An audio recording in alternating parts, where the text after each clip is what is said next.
Halo semua, perkenalkan nama saya Titian Galauran Pasaribu, NIM 223303030626, Fakultas Sains dan Teknologi, Prodi Teknik Informatika.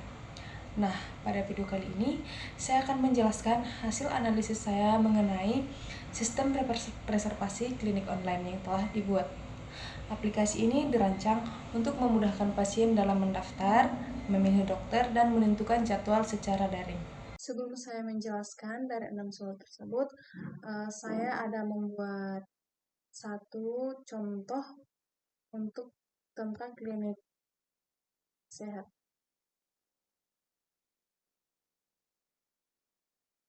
Nah, di sini saya sebelum menjelaskan 6 soal tersebut, saya ada membuat contoh tentang klinik online. Di sini ini berandanya kita boleh mulai reservasi. Nah, di form pendaftaran pasien di sini nama diminta, email, keluhan, nomor, dan tanggal lahir. Boleh kita isi dengan nama kita.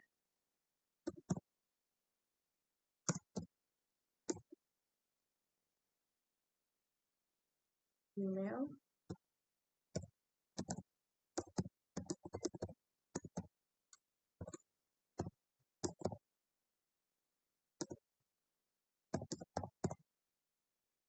keluhan misalnya kita sakit,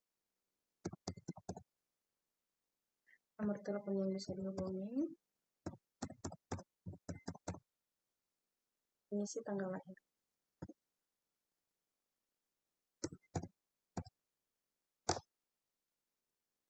Lalu kita klik lanjut pilih dokter. Nah, tadi kita kan buat studi penyakit kita sakit gigi, terus kita pilih Dr. Budi Susanto. Setelah memilih dokter, kita akan diarahkan untuk pemilihan pilih jadwal pemeriksaan.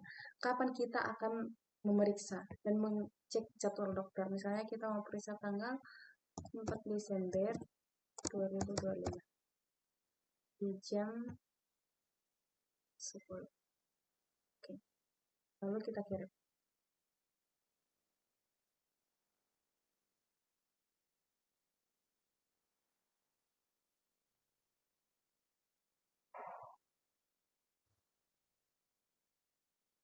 Nah, setelah terkirim, dia akan terkirim ke admin. Lalu kita akan coba buka admin. Nah, di sini kita masukkan sandi dulu.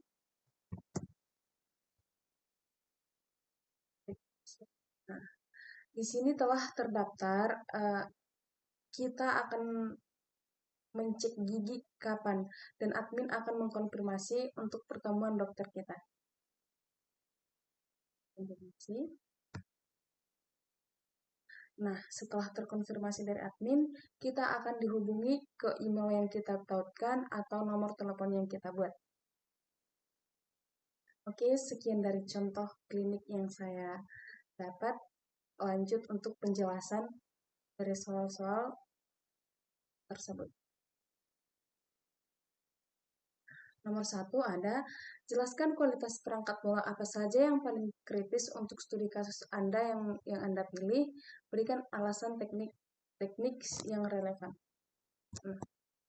Sistem referensi klinik harus memiliki mekanisme keamanan yang kuat karena mengalami data sensitif seperti identitas pasien, rekam medis, serta informasi pembayaran. Oleh karena itu, dibutuhkan enkripsi untuk data yang disimpan maupun dikirimkan, autentikasi login yang aman, misalnya password dan readme dan limit login, serta pembatasan akses berdasarkan peran seperti admin, dokter, dan pasien. Selain itu, sistem perlu memiliki tingkat ketersediaan tinggi agar pasien dapat melakukan reservasi kapanpun tanpa gangguan, karena waiting time dapat menyebabkan antrian kacau hingga kesempatan booking dan gangguan operasional klinik terganggu. Akurasi dan integrasi juga sangat penting karena kesalahan jadwal dokter, duplikasi booking, atau perubahan rekam medis dalam berdampak besar pada pelayanan dan keselamatan pasien. Semua input dan perubahan data harus divalidasi, dicatat, dikelola dengan prosedur yang aman. Dari sisi fungsional, sistem harus memiliki kebutuhan inti seperti pendaftaran pasien, pemilihan dokter, pemilihan jadwal, dan proses konfirmasi reservasi dengan alur kerja yang jelas tanpa ada error. Fitur-fitur pendukung seperti notifikasi jadwal, riwayat reservasi, dan pengolahan jadwal dokter oleh admin yang diperlukan agar sistem berjalan sesuai dengan kebutuhan klinik.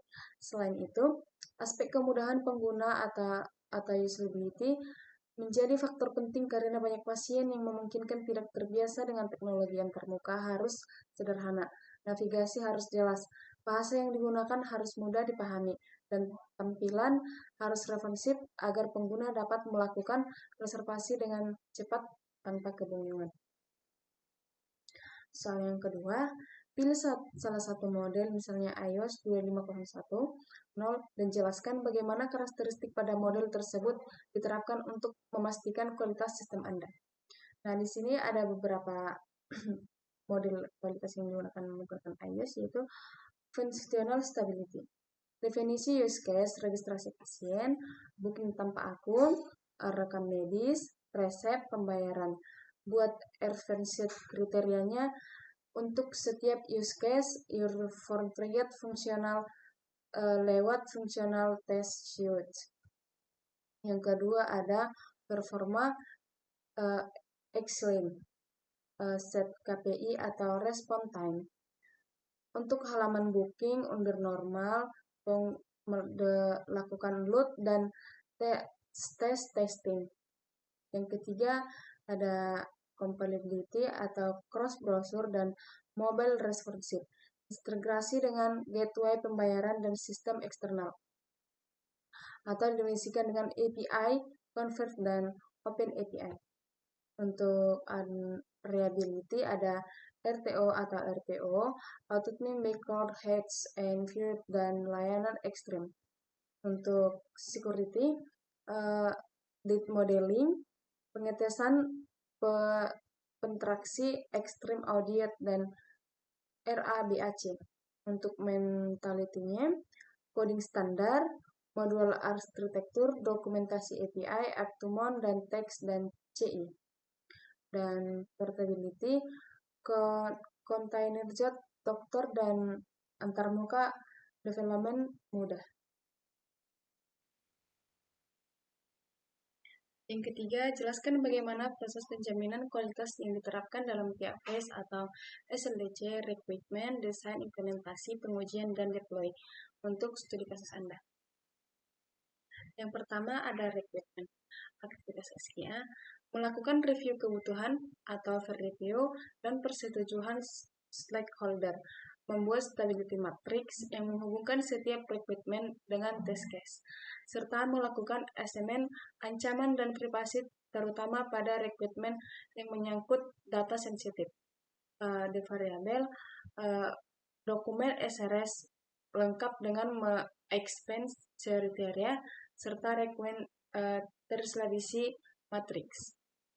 Untuk desain, aktivitas SKA melakukan peninjauan arsitektur termasuk keamanan dan pola ketersediaan sistem, melakukan desain review, menggunakan check sheet seperti skalabilitas dan failover, melakukan threat modeling menggunakan metode STRIDE, serta meninjau diagram alir data dan rancangan database. Untuk deliverable, dokumen HLD dan LLD, dokumen third model, serta network hasil desain review. Untuk implementasi, SKA menerapkan standar penulisan kode atau linting, menggunakan scored coding check, melakukan kode review pada setiap pull request, menjalankan static kode analistik atau SAST, melakukan pemindaian ketentangan pada definition. Untuk definition-nya, kode database yang sesuai standar, catatan hasil, dan kode review dan laporan SAT.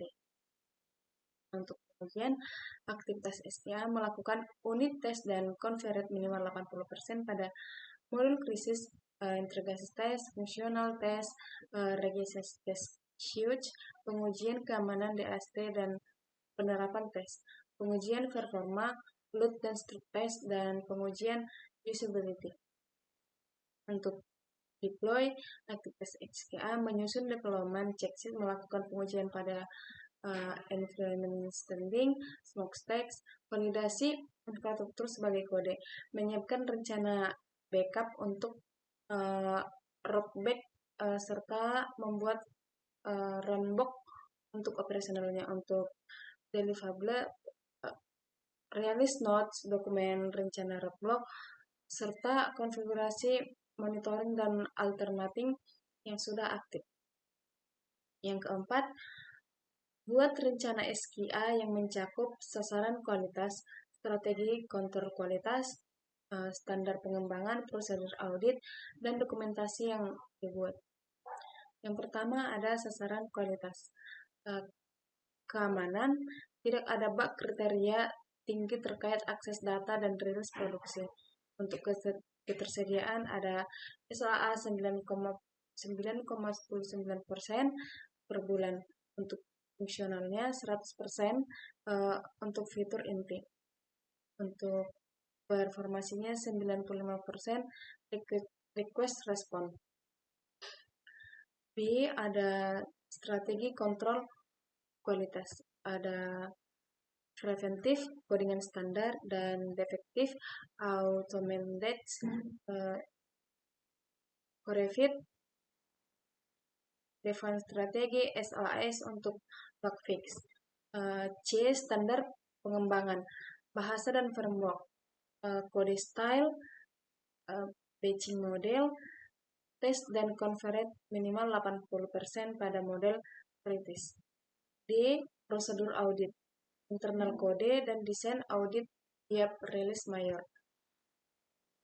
Kepatuhan privasi audit tahunan, audit log relation, dan policy dan review rutin. Dokumentasi yang harus dibuat SRS dan use case RTM, atau yang kedua ada HLT, LLT, ERD, ada API docs atau Open API dan WSGIR. Yang selanjutnya ada test plans, test case, release notice, dan run block. Security policy, incident response plan, backup, dan DR plan. Yang kelima, jelaskan langkah-langkah verifikasi dan validasi yang dilakukan untuk menjamin bahwa sistem sesuai dengan requirement dan bebas dari cacat utama. Verifikasi, apakah produk yang dibangun dengan benar sesuai dengan spesifikasi. Untuk verifikasi statis meliputi review requirement dan desain, pemeriksaan kode atau code review, serta analisis keamanan statis menggunakan SAST. Unit testing otomatis atau CI menjalankan unit tes secara otomatis melalui pipeline CI lengkap dengan laporan konversi. Untuk integration testing melakukan pengujian integrasi seperti API, kontak tes, dan kontak prevent untuk memastikan antar layanan komunikasi dengan benar. Untuk condition integration, menerapkan people build yang secara otomatis akan gagal apabila terdapat tes yang gagal, sehingga memastikan kualitas seperti perubahan kode. B. Validasi, apakah produk sesuai dengan kebutuhan pengguna? UIC fungsional dilakukan oleh perwakilan klinik dan staf. End-to-end testing dari booking tanpa hingga akun konfirmasi dan kedatangan. Untuk usability testing, uji kemudahan pengguna, perbaikan UI berdasarkan flashback. Dan selanjutnya, beta deployment atau pilot, uji coba satu klinik dengan monitoring KPI atau error rate dan drop off. C. Tindakan untuk memastikan bebas cacat utama. Prioritas tes pada plat kritis, rekam medis, resep, dan pembayaran. Gunakan tes data yang realistik dan incident gate dan cases. Performa vantage dan remedial before production. monitoring codes development. Yang keenam, rancang minimal 3 pengujian unit test, integration test, dan universal test lengkap dengan tujuan pengujian input, langkah uji, dan execution output. Yang pertama, unit test validasi slot blocking. Tujuan memastikan fungsi mengecek slot kosong, input slot jam 10 tanpa booking lain. Langkah, pengujian kunci slot dan expired hasil dan validasi yang valid. Yang kedua ada investigation test, booking, dan pembayaran. Tujuan memastikan alur booking terhubung dengan sistem pembayaran. Langkah, buat booking, sistem terkirim link bayar, pembayaran dikonfirmasi ekstennya, status booking berubah menjadi confinement. Yang ketiga ada confidential text, pasien booking tanpa akun. Tujuan, pastikan pasien bisa booking dari awal sampai akhir. Langkah, cari klinik, pilih dokter, pilih jadwal, isi data, submit. Yang kedua, sistem kirim notifikasi. Yang ketiga, admin melihat booking masuk expect-nya, pasien dapat nomor booking dan admin melihat data yang masuk. Sekian dari presentasi saya. Terima kasih.